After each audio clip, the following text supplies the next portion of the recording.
অসমৰ গৰু বজাৰত বাংলাদেশৰ লোক কিনিবলৈ ৰাখিছিল অসমৰ গোধন কিন্তু গৰু কিনা নহল বাংলাদেশৰ হুমায়ুনৰ বাংলাদেশৰ পৰিস্থিতি উত্তপ্ত হৈ থকাৰ মাজতে অসমত সংঘটিত হল এক ভয়ংকৰ কাণ্ড পাছপোৰ্ট ভিসা নোহোৱাকৈ অসমত প্ৰৱেশ কৰি গৰু কিনিবলৈ ৰাখিছিল বাংলাদেশৰ হুমায়ুন কবিৰ নামৰ লোকজন হুমায়ুনৰ ঘৰ বাংলাদেশৰ সিলেট জিলাত 4 আগষ্টতে মেঘালয়ৰ ডাউকিৰে ভাৰতত প্ৰৱেশ কৰিছিল হুমায়ুনে দুদিন শিলঙত থাকি 6 আগষ্টত নগাঁৱৰ খাটুৱালত নিশা কটাইছিল 7 জুলাইত ঢিঙৰ সাপ্তাহিক বজাৰত গৰু কিনিবলৈ আহিছিল গৰু কিনি থাকোতে একাংশৰ সন্দেহ উপজে লোকজনৰ ওপৰত আৰু তাৰ পাছতে আৰক্ষীক খবৰ দিয়াত আৰক্ষীয়ে গ্ৰেপ্তাৰ কৰে হুমায়ুনক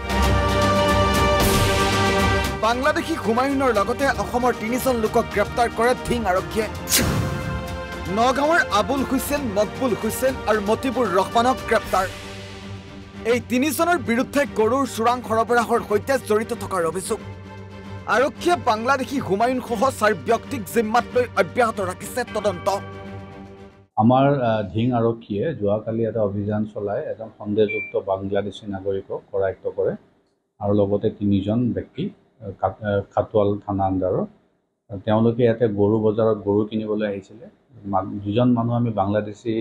ব্যক্তি আমি কৰায়ত্ব কৰিছোঁ তেওঁৰ নাম হ'ল হুমায়ুন কবিৰ তেওঁ পাছপোৰ্ট নোহোৱাকৈ বা কোনো ধৰণৰ লিগেল ট্ৰেভেল ডকুমেণ্ট নোহোৱাকৈ ভাৰতত আহিছে তেখেতক আমি এতিয়া গ্ৰেপ্তাৰ কৰিছোঁ আৰু ন্যায়িক ব্যৱস্থা আমি ল'বলৈ প্ৰস্তুত হৈছোঁ তেখেতৰ পৰা আমি এটা মোবাইল হেণ্ডছেট পাইছোঁ লগতে 2খন বাংলাদেশী সিম এইখিনি আমি এনালাইচিছ কৰিম এতিয়া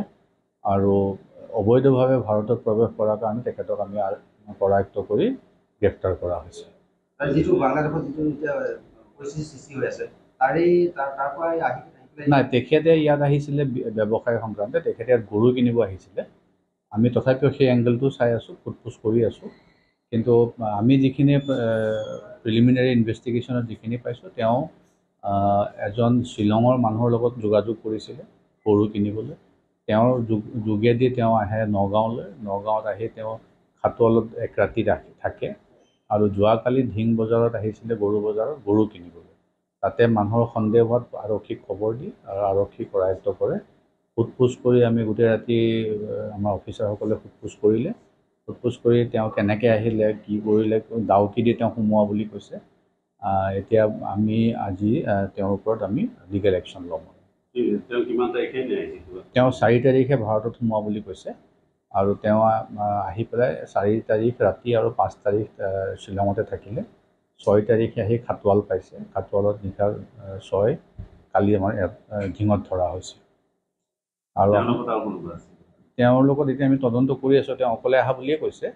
কিন্তু মোবাইল এনালাইচিছ কৰিলে হয়তো আমি গম পাব পাৰোঁ কিন্তু তেওঁ ভাষ্যমতে তেওঁ অকলে আহিছে তেওঁ গৰু ব্যৱসায়ৰ কাৰণে অহা বুলি আমাক জনাইছে নাই কোনো নাই তেওঁলোকে মানে এইটো চিনাকি হৈছিলে 2জন মানুহ খাটুৱালৰ তেওঁলোক ডাউকিত গৈছিলে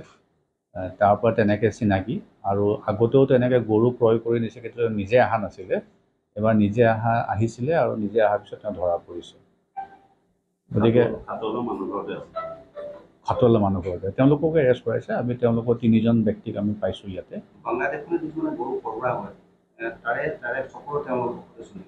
নাই এই যিটো সৰবৰাহ হয় বাংলাদেশলৈ তাৰে আমি আজি তথ্যও পালোঁ আৰু এইজন ব্যক্তিয়ে মানে সৰবৰাহ কৰে বাংলাদেশৰ হৈ তেওঁ ইয়াৰ পৰা গৰু কিনি লয় গতিকে আৰু তদন্ত কৰিব লাগিব যাতে কোন কোন জড়িত আছে তাক আমি উলিয়াব পাৰিম আৰু এইজন ব্যক্তিয়ে যিখিনি আমাক ভাষ্য দিছে ইয়াৰ পৰা গৰুখিনি কিনি লৈ যায় মেইনলি মেঘালয়ৰ মানুহে আৰু মেঘালয়ৰ পৰা সেইটো তাৰ পৰা চালান কৰে গতিকে সেই এটা সুকীয়া তদন্ত হ'ব কিন্তু আমাৰ প্ৰাথমিক ইনভেষ্টিগেশ্যনটো যে পাছপোৰ্ট নোহোৱাকৈ বা ভিছা নোহোৱাকৈ কোনো ট্ৰেভেল ডকুমেণ্ট নোহোৱাকৈ এজন বাংলাদেশ নাগৰিক আহি আমাৰ নগাঁও জিলাত উপস্থিত হোৱাৰ কাৰণে আমি তেওঁক গ্ৰেপ্তাৰ কৰিছোঁ ঢিঙৰ পৰা মুকছিদুল ইছলাম আৰু মৈৰাবাৰীৰ পৰা ইমৰান হুছেইনৰ ৰিপৰ্ট অসম লাইভ 24